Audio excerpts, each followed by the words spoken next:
Hi guys, my name is Sadie Carvajal. I'm standing in for Tyler Boyer in Austin today. Tyler is currently in Waukesha with our new office in Wisconsin, and Austin's down at the Capitol. And I'm here with Charlotte Perez. Hey everybody. And Tyler. What's up, guys?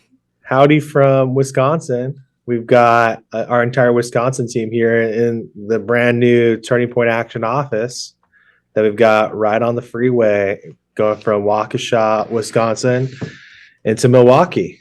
So we're happy to be here. Thanks for holding down the fort for us out in Phoenix. Of course. How is it? How's the weather out there right now? It's like 60 something degrees. It's like literally feels like It's Arizona perfect. weather. Yeah, it's really nice out. When you guys said you were going, I thought you guys were gonna have to like be in beanies and like snow bibs. Michelin and man. I thought. Yeah. Brooke actually wore like a full bodysuit snow bib. She looked like I brought my. She looked like the outfit. kid from Christmas Story. She like walked off the plane like she looked like the Stay Puft Marshmallow Man. I was in a whole ski outfit. Love that. Great. She had like the neck gainer on. Ski outfits are cute though. So she took off her snow boots and her. So it's beautiful. It's actually like spring training weather that we have in Phoenix right now here. It's awesome. We got really lucky. But I want to introduce, obviously we've got Brooke on, producer Brooke, joining producer Sadie back at the office. And then we've got the wonderful leader of our field program, our legacy field program at Turning Point Action, Brett Galashevsky. Brett, how you doing? Great. This is such a cool moment that we get to sit down here and plant some roots in our new home here in the heart of Wisconsin. Yeah, it's like I can't even begin to tell you how cool this office is. The work that you and Alex have put into this place. It's going to be so cool. We're actually sitting in the midst right now. Brooke and I, and actually we got McKenna here too, who's on our team, are sitting in just right outside the door from where Brett and Brandon are. We'll get to Brandon in just a second, but this is where we're going to be training literally hundreds of full-time staffers to go out and do our ballot chasing operation. So we'll talk a little bit about that today. We'll get into some nitty-gritty on things happening around the state of Wisconsin. So we're going to make this like a full-blown Wisconsin is going to become World War III, I think, against the left here episode. So we'll talk a little bit about that. And that's actually a perfect transition to introducing the wonderful Brandon Malley, who is our Dane County chairman from Dane County, which is where Madison, Wisconsin is, where UW-Madison's at, and the capital, obviously, of the state. Welcome, Brandon. It's good to have you here in the office. It's good to be in the office. Some sanity outside of Madison and Waukesha. Well, and the cool part is a lot of people are like, well, what's the plan for Wisconsin? Let's get into that. So let's talk a little bit about this office. Let's talk about what the plan is for what we need to be doing in Wisconsin in order to win and beat the left. We've actually got a couple of really great meetings lined up here today. We're going to have the chairman of Waukesha County, Terry Dietrich, who's going to be here in just in a few short minutes after we get off the podcast. We also are going to be meeting with the chairman of Ozaukee County today, Chairman Alex, who's a great dude, also has some really great. We're showing even the clip here. We are meeting. So this is going to be really what the whole point is of this place is a respite, a retreat for a lot of our top activists from across the state to come to. We're going to be training all of our ballot chasers out of here. We're going to be doing, really making, I think, what will end up being hundreds of thousands, if not over 1 million plus phone conversations coming out of this office. And then starting up, I think this is going to be a factory for doing letters and writing letters to the most important places to make sure that our Republicans get out to vote. So we can increase these precincts and wards that we have across Wisconsin from, the expected 75-80% turnout to 85%, 90% turnout, which is what's necessary in order to beat the left. So it's exciting stuff, big stuff. So let's get into it. Brett and Brandon, give us the update between the two of you on what's going on between Milwaukee and Madison. I'll go first. So in Milwaukee, both Chairman Hilario De Leon and I have been working on laying the groundwork in place for our get out the vote plans and our ballot chasing plans this year. We're so excited to work hand in hand with Turning Point Action and putting together our plans for that. I've said it before and I'll say it again. In Wisconsin, it's no longer a war of persuasion at this point. It's a war of making sure that every single conservative and their mother gets out and votes. And we have a 47-day absentee ballot window coming up this fall where our team, and I can't reiterate my excitement enough for this, our team is going to be boots on the ground, hammering home high priority precincts in areas like Milwaukee, Waukesha, Washington, and Ozaukee County. While national pundits don't even have Waukesha County as a blip on their radar, we've planted our roots here. We've identified it as a top 5 county to saving our country. As goes Wisconsin, so goes the nation. And really, as goes Waukesha County, so goes the state and so goes the country. So I'm really excited later on this summer. We're going to be hosting the Republican National Convention. I know a few of our staff members are going through the process right now to hopefully win their delegate races. So they get to be on the floor at the RNC here in Milwaukee. So that'll be a huge opportunity for us. And we're excited to get the groundwork in place here. Alex has been incredible on our team and helping get our office off the ground here. It certainly helps having a conservative landlord. We have an incredible relationship with him and our many county chairs throughout the state now that we've established excellent relationships with. It's going to truly be an all hands on deck effort. Brandon, tell us about what's going on in Dane County. Well, Madison obviously is an even bigger challenge than Milwaukee, and I argue that Madison is the bluest area in the country that actually matters, right? So Wisconsin is the top tier swing state with Georgia and Arizona, and this is the bluest area that actually matters. So what we're focusing on in the Dane GOP is fundraising, garnering attention from all of our candidates, from congressmen throughout the state, all different organizations. Turning Point is leading the way in Dane County, giving us the attention that we desperately need. Republican candidates go wrong when they just ignore Dane County. They don't have any bodies on the ground in Dane County. They don't do any ad buys. And we're starting to see that candidates are going to take it seriously. I mean, we had a candidate for U.S. Senate launch, Eric Hovde launched a couple of days ago. He launched in Madison, his hometown boy, getting ready to invest a lot. And we're also focused on the bedroom communities around Madison. Those are very important. They get overlooked as well. It's interesting. So our county party bought our own data, and we've looked at some of it, and it's just astounding.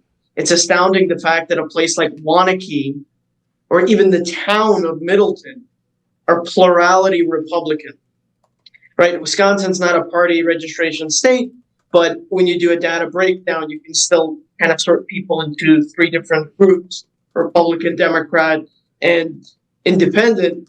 So there are areas in our blue counties that are plurality Republican that we just don't chase. We don't put bodies to door knock, don't tell people to get their absentee ballots back. And that's going to be a big focus for us in Dane County this time around. Well, and just kind of going off that, I mean, this is a complete paradigm shift of what we traditionally know as the path to winning elections. I'll give you an example. In Milwaukee County, I mean, we've always been told that the southwest corner of the county is kind of the battleground, and that's where you need to pick up swing voters. Well, our data-driven approach says otherwise. We're targeting places like West Dallas. We're targeting places like the North Shore, where we know, based on the data that we use, that there are a lot of Republican votes being left on the table. Just north of here, Tyler and I were just talking about this last night, just north of here, there is a ward in Pewaukee that we believe over 1,000 Republican votes are being left on the table. We're going to have full-time ballot chasers in that ward going after those low prop voters. It's a complete shift. And what we want to have happen at the end of this year is everyone kind of look at our methods as the new way to win elections. And then, of course, we have such a quick turnaround going into the Supreme Court race, early next spring. We won't have time to let our foot off the gas. Yeah, and that's where the conversation about the data-driven approach really matters. And this is this is a good conversation for everybody to understand, no matter what part of the country you're in, is what's the way that the left, how is the way that the left has been winning elections? Like, what's the strategy that they've taken, the approach they've taken? And how does that differ from kind of the old way that Republicans had looked at this for so long? And really the old way that Republicans had looked at this was, well, you can't really drill down or work fast enough in order to chase ballots as effectively as we'd like to. And so you have to try to win over these swing voters. And if you win enough of those, then it's a trickle down approach and you'll win everything as it works its way down. And that is true. That did work up until about the year 2000. And after the year 2000, Democrats started really learning, and this was really, leading up between 2004 and 2008, Democrats started learning like, oh, wow, we can get data fast enough now where we can actually not have to just rely just on the trickle down approach. So the trickle down approach is not as helpful today, because technology enables you to go out and replace all of those votes with people who are lower propensity. And again, the unlocking technique is that you just have to have enough people to go chase those low propensity voters. And our problem in the Republican Party is that we've never funded the bodies to chase those low propensity Republicans. And so it's like Brett just said, the historical, if you talk to anyone who's been in politics in Wisconsin or Arizona or anywhere else, really, for that matter, in any state that you might be listening from, the consultants and the old timers will tell you an area that you need to win in order to win the state.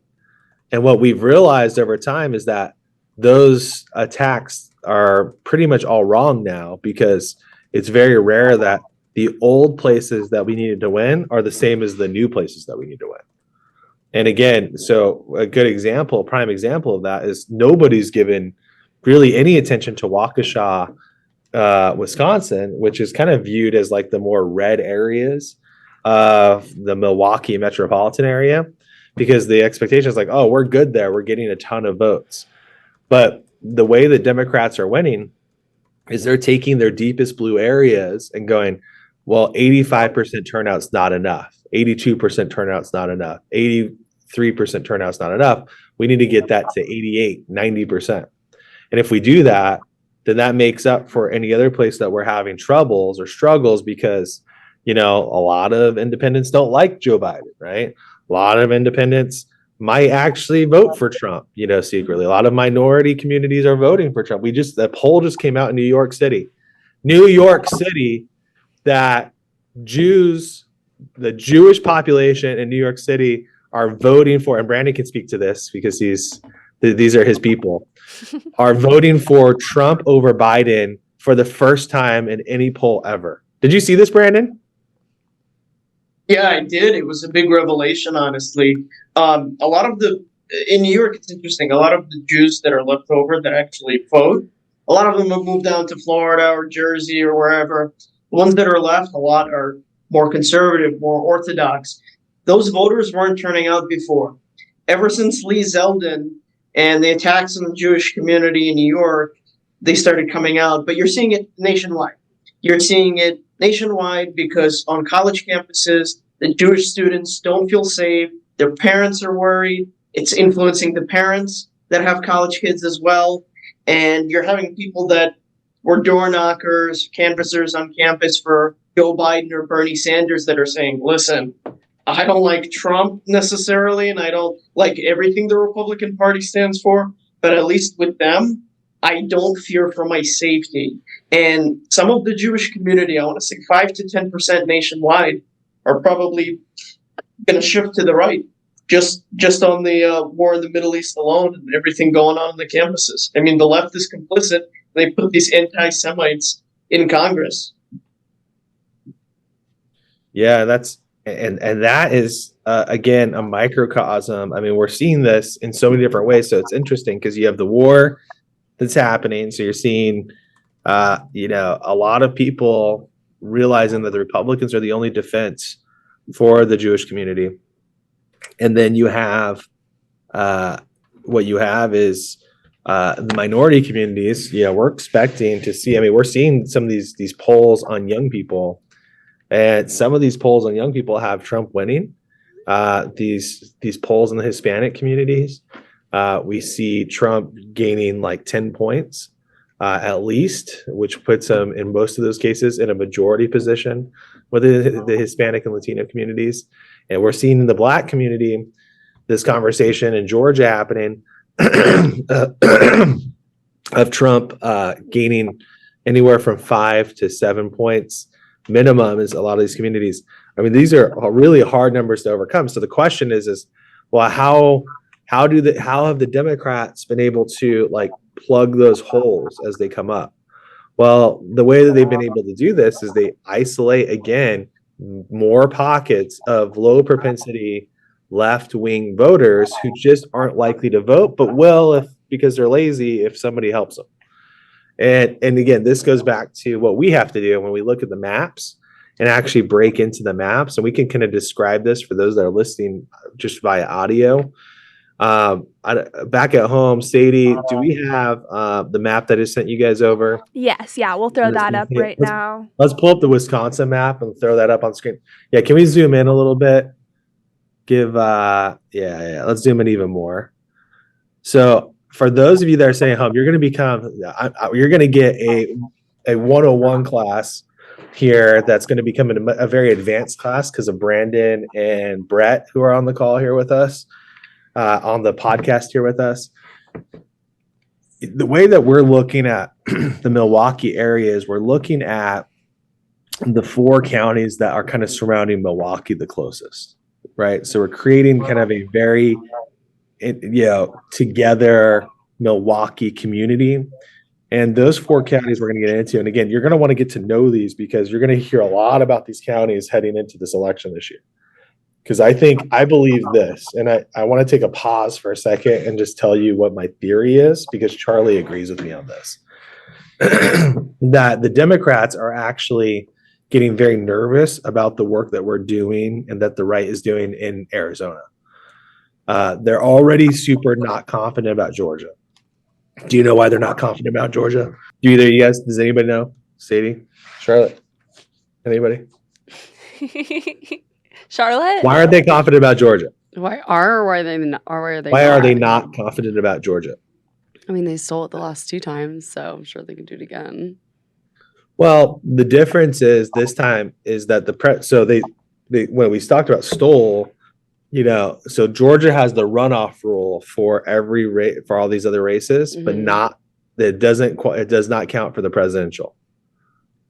Right? So the problem that they have in Georgia, which is the same problem that they have across the country, is that if Kennedy is on the ballot, then once this thing is done, and if Trump wins with a plurality in Georgia, that thing's done. There's no runoff like the other races, like the Senate races, where they were able to, just like bombard the state of Georgia.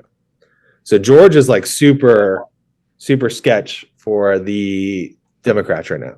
Then you look over at Arizona, and they're going, oh my gosh, like we bit off more than we could chew in Arizona. Arizona's like definitely a more conservative state. Plus, like we're putting literally thousands of bodies on the ground. We have more activists probably per capita than I would argue any state that's active in Arizona. And we're going to get our team together and we're going to chase the ballots. And they know that we've got the technology to do that now. They know that we've got the people to do it. And so now the Democrats are going, whoa. Do we want to throw a bunch of money at Arizona then lose when all we have to do is reinforce the blue wall, win Pennsylvania, win Michigan, which both are really good from election code standpoint. And then they just got to win Wisconsin. So Wisconsin is going to have World War III I think at your guys' doorstep, because they're going to go, whoa, all we have to do is go down to Brandon's hood and like force multiply in Dane County, force multiply in the bad parts of Milwaukee, and we could potentially pull off really what should be considered the biggest upset ever, which is that you've got a 10-point down Biden right now that could potentially win, because all they got to do is maybe win Wisconsin out of all the iffy states. So if we pull up the map, so Sadie, if we pull back into the map, And for those of you that are listening at home, we have these 4 counties that really make up. It's really more than that because you start bleeding into Racine. But we're focused on 4 counties as the 4-county strategy here that we're taking to attack Wisconsin first. And those 4 counties are Milwaukee County, obviously, with Milwaukee and all the surrounding cities and towns that are around Milwaukee. Then you have Waukesha, where we're at right now, right? Well, that's why we have an office here. And you can see on this map, so Milwaukee is to the right, Waukesha is to the left. So most of the counties in Wisconsin are pretty square. Waukesha is like almost a perfect square. And that is where the city of Waukesha is, Pewaukee, neighborhoods. Are there some other little towns that we need to be aware of in Waukesha, Brett? Yeah, Brookfield, Menominee Brookfield, Falls. we're technically in Brookfield right Yep. right now, outside of Waukesha. Yeah. Oconomowoc. I mean, these are places we're getting a lot of the Milwaukee spillover over the last couple of years. Yep. And then obviously just north of us, Washington County, being statistically, another red county that we can rack the score up in. And then, just to the east of there, Ozaki, which, we're meeting with fantastic Chairman Alex, this afternoon. It's lose by less in Milwaukee and Dane, and it's overperform in Waukesha here. Yeah. And those other 2 counties, as you mentioned, that are just north. So just north of Milwaukee is Ozaki County. And then just to the left of that on the map is, so you can't see the whole county there. But yeah, if you scroll just a little bit up, if you guys just move it a little bit up, yep, up, keep going up. Yeah, there you go. Is Washington County. And Washington has, you've got a couple of major cities in Washington that have some big population pockets, right? Brett? Yeah, Hartford, Slinger. Yeah. West Bend. Yeah. Traditionally known as kind of, the outer marker suburbs of the Milwaukee area. So those are your 4 counties. Probably just over half the votes that need to be chased in the state of Wisconsin are just in those 4 counties alone. And this is all within about an hour's driving distance. So everything is just like within about an hour's radius. If you just like went to like 4 Corners port. So if we pull back up that map, we go to the 4 Corners. See, let's zoom all the way in on the 4 Corners, like the 4 corners of the 4 states. Zoom all the way in. Oh, just lost it. So the 4 corner spot, if you just drew a radius that's, less than an hour, so to speak, all the way around if you go in and out. But those are the 4 counties that we're super focused on. So you're going to hear us talk a lot about Washington. We're going to refer to Washington County as Washington County. We're refer to Ozaki as the ozone. We're going to go Waukesha, where we spell it like Kesha does with a dollar sign because it's it's either like Kesha spells it with a dollar sign as the S, or we say Waukesha like Wakanda forever. So we do Waukesha forever. Yeah. So because Waukesha, like you mentioned, Brett, is kind of do or die. Out of half the votes that exist in the state are in these 4 counties, about more than half the votes in that pocket are in Waukesha. So probably about a quarter of all the chaseable votes are basically in Waukesha.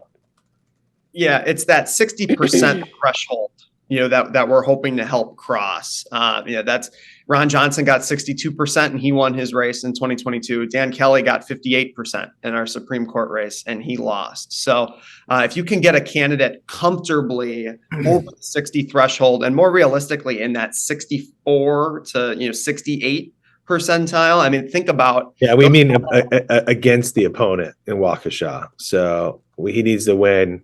The ideal scenario is if we can get Trump to 2/3 of the vote, the 67% marker in Waukesha, that's going to set us up for a really beautiful situation for the rest of the state. Well, and think about you pick up 2 or 3 extra points in Milwaukee County, and realistically, with the bodies we'll have on the ground, it could be more than that. Yeah. Think about the effect. I mean, this is the battleground right here, southeastern Wisconsin. It's really cool. Yeah. So again, just for all the listeners at home, right, and everybody that's paying attention from a numbers perspective, our goal has got to be in deep red Waukesha, we got to try to get 2/3 of the vote. And you just mentioned how much did Trump win in 2020 at Waukesha? What was do we know that number off the top of our head? I know, most recently, Ron Johnson got 62%, Dan Kelly got 58. Offhand, I don't have the Trump numbers from 16. I'll pull them up, or for 2020. Or yeah, from 2020. Let me see if I can pull it up. That's really interesting because it's probably less than what Ron Johnson got, to be honest. Yeah, okay, I got it right here. Trump got 159,000 and Biden got 103. So we were nowhere near that 2/3 number.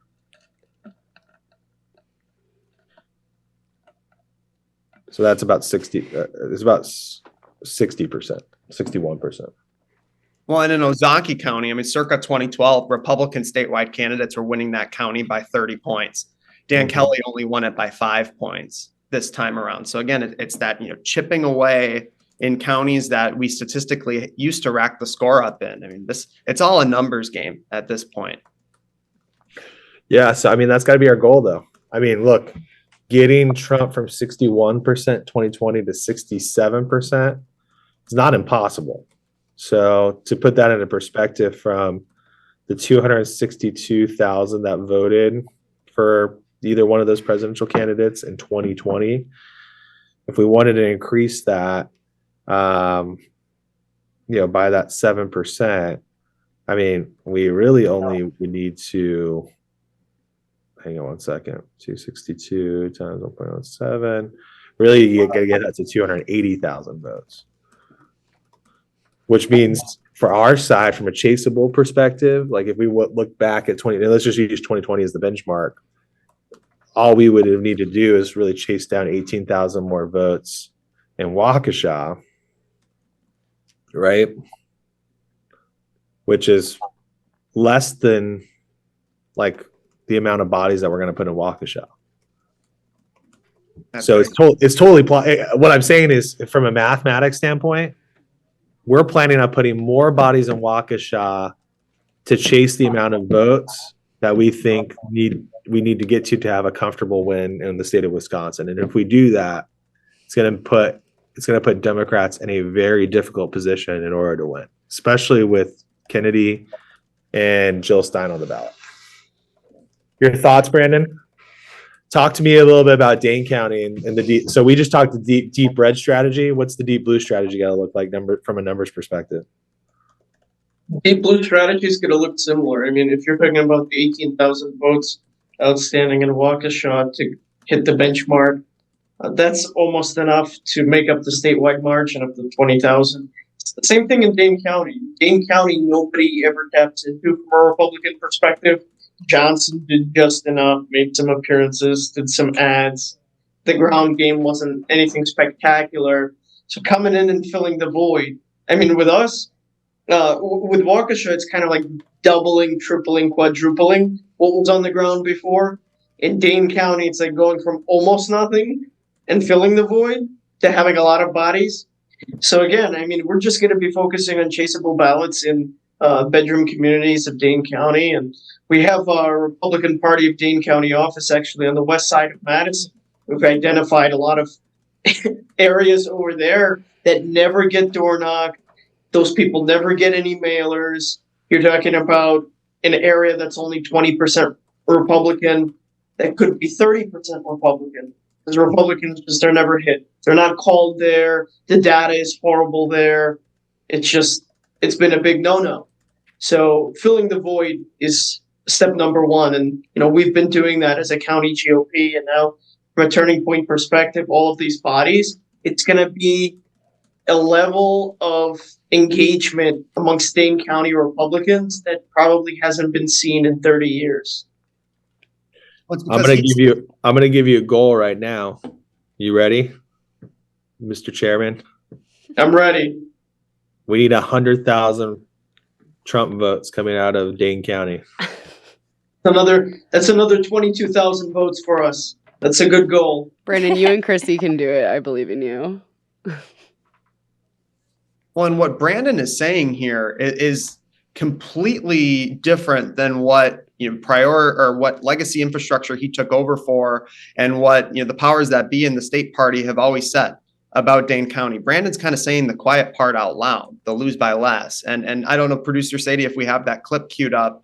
I think the reason right now that Chairman Malley here is experiencing so much scrutiny and blowback is because this is truly uncharted waters. But we believe this is the path to victory. No one talks about that concept of losing by less in Dane County and targeting high priority wards and ballot chasing full time and treating the county GOP operation like a 24/7 365 business model, not a 2-month every 2 years kind of model, which really hones in on the relationship building aspect of things. So Brandon, I just want to let you know that from a outsider's perspective in Milwaukee County, we really appreciate you leading the way here and setting the bar for what effective county GOP leadership looks like. I know Hilario and I learn a lot from you on a daily basis, and in case that hasn't been made clear already, you standing in the ring and taking all those punches, what you're doing is the new way to win. Well, a lot of the criticism I'm getting is that the county party should just be a social club. And I campaigned on making it more of a business, making sure that nobody ever forgets about Dane County again, right?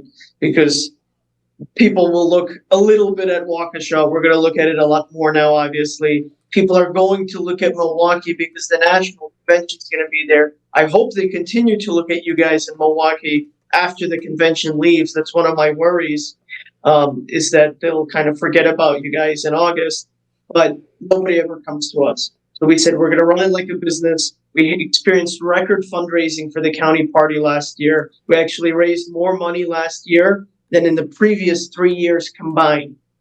So a lot of this criticism is people want to do these different social aspects, which is phenomenal. But you have to remember, we're trying to move the needle.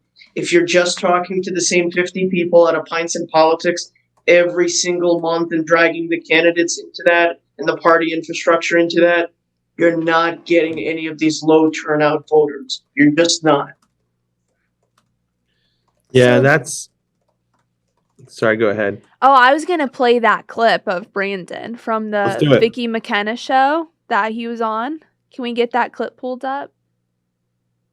The people out there who would rather fight Brandon Malley than Tammy Baldwin, save that for after Election Day. True. I know Real. there's a group of people who are just still, frankly, it's butthurt that Brandon Malley was able to be elected chair. Right. You need to save that until after Election Day. That's what you need to do. Because until Election Day, we have to figure out how to get 23 or 24% for Donald Trump and Eric Hovde here in the place where reason goes to die, Dane County. If that's not like the truest clip ever. I don't know why people want to fight Brandon. He's so smart. Agreed. So smart. I think Charlotte and I are like Brandon's and Brett's like biggest fans out here. They know it. Well, I'm going to take her one step further, which is I think we can break. She's at 23%, right? I think we can get Dane County to like 26, 27, 28%. So like that's the goal. Here's the thing that people need to realize about the Republican Party. It's a disaster. Nobody, like I was county chairman, Brett's first vice chair in Milwaukee. Mm-hmm. Brandon is chairman down in Dane. It is tough to make everybody happy. You're never going to make everybody happy all the time, right? Mm-hmm. And here's what I can tell you about Brandon and Brett. They have, because of their relationship with Turning Point, they have managed to convince us to spend tens of millions of dollars in the state of Wisconsin, right? So we're probably going to end up spending millions of dollars, probably tens of millions of dollars in the state of Wisconsin. And guess what we're doing? We're spending that all on bodies to get everybody up and down the ticket elected of whoever wins the primary. It doesn't really matter, right? Like obviously we have preferences, Brooke's got preferences. McKenna's got preferences. I've got preferences. Yeah, Brett's got preferences. Brandon's got. Sometimes we all disagree on who we like and when, but we are all unified on one piece, which is that we're going to put resources and infrastructure into winning. So again, we can clip this up. This is a great clip. And I don't know if we want to go to the 3 screen right now with all 3 of our faces on here. This is a good clip.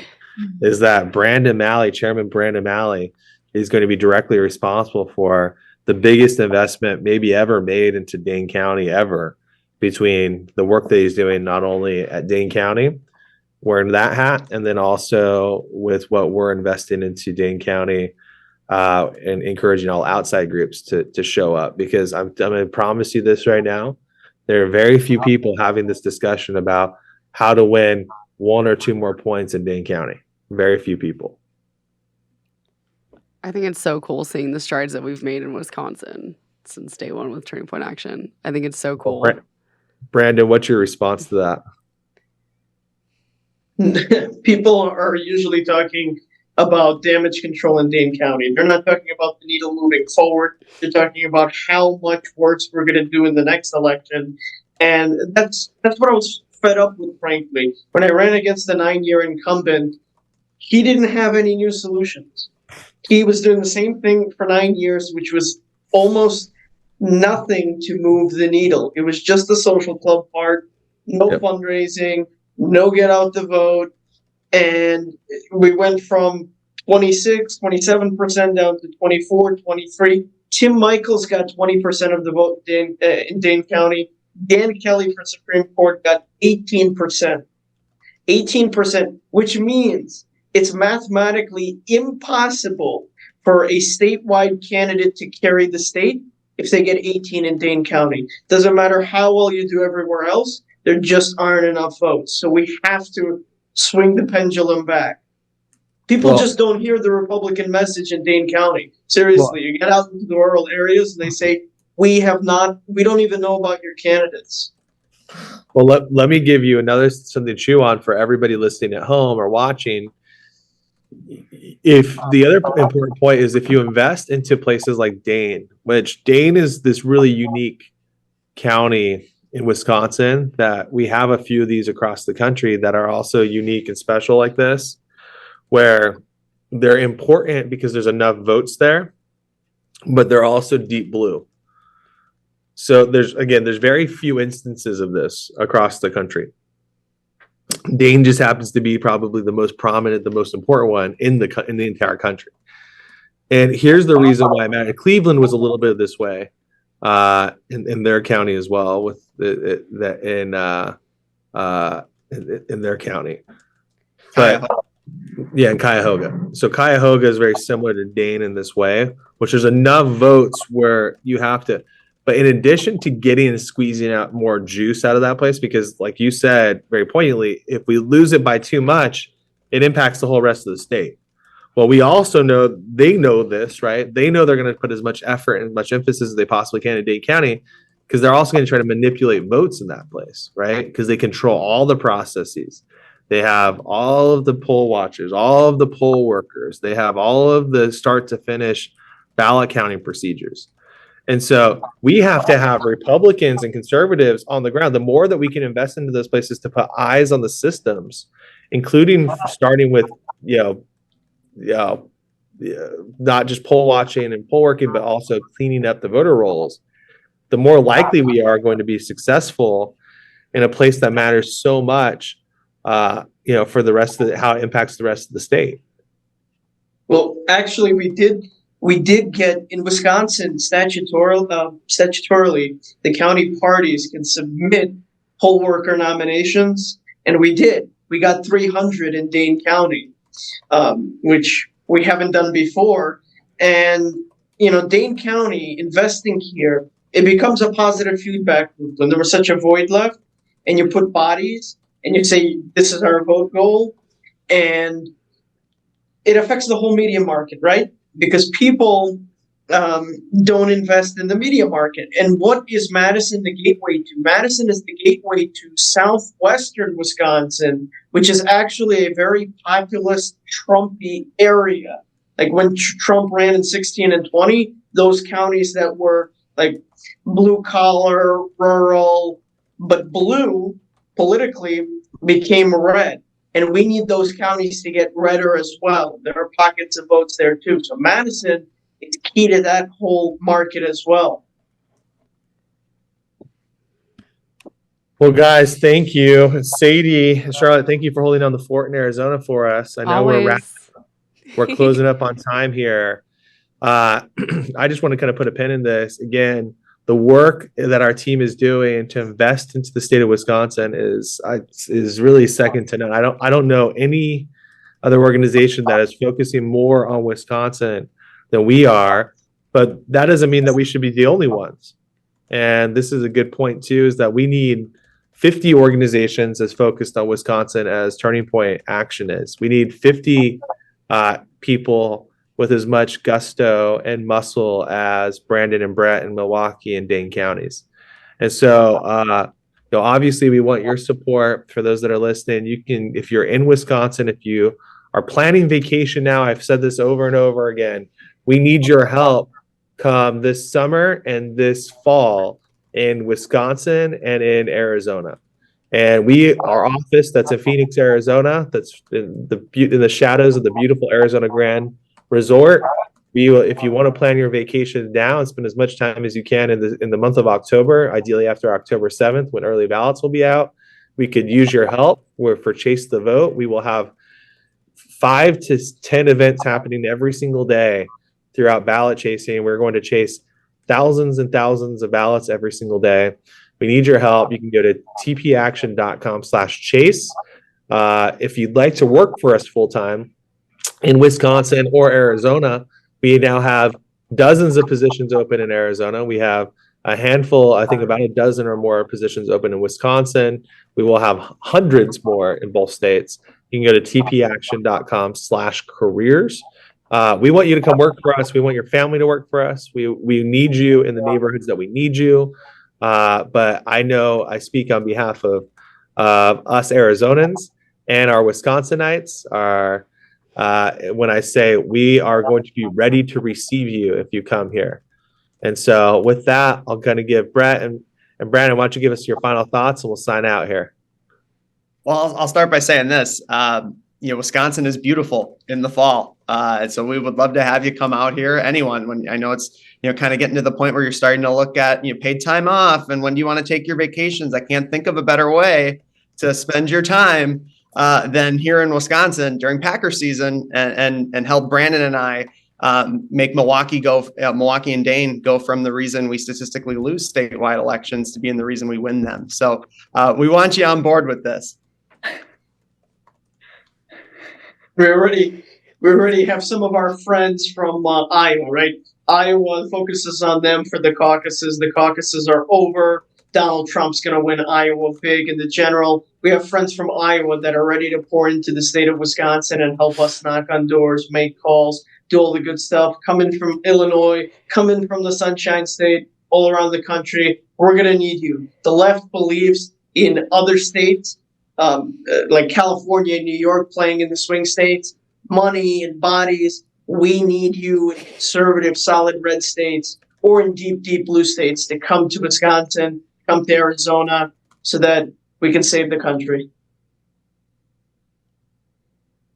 Well, I'm going to tell you this right now, again, as the Chamber of Commerce, we don't like a lot of the Chamber of Consultants, I often call them, but we have to do the visit Waukesha, visit Madison, visit Arizona. We're going to need you in Gilbert, Glendale, Scottsdale, Mesa, all of these places. We need all the support that we can get, and we are going to be ready to receive. And so, again, for those that are listening, we appreciate all the support. Tell your friends, focus on Wisconsin. If you're in a deep red state or deep blue state, get your vote cast and get your butt out here because we're going to need you. We're going to be following up a whole lot more with this office. Right now, I'm just looking at all this. We've set up dozens of desks. We got dozens of chairs in here getting ready, but we're not fully set up yet. But we will have kind of like a little mini studio. I think, Brooke, we'll get this set up, a little mini studio. So you'll be seeing a lot more here from Waukesha. We'll be, again, Waukesha forever here.